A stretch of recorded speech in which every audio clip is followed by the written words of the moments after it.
Kerbela'ya uğrayalım, yana yana ağlayalım.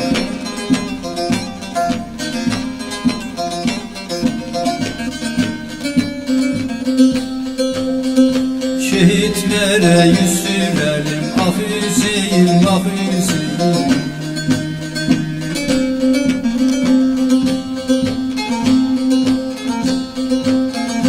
Kerbela'nın yazıları, şehit düşmüş gazileri,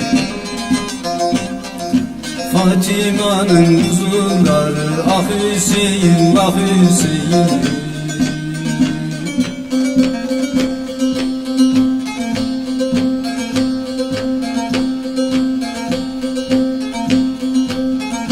Boz dumanlı puslu dağlar, gazeldir bahçeler bağlar.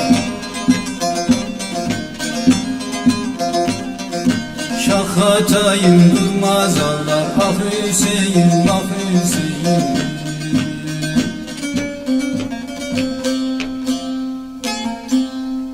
Tevhidler kabul ola, muratlar hasıl ola. Şah-ı Merdan cümlemizin yaratan muradını vere. Hü gerçeğinden ya Ali.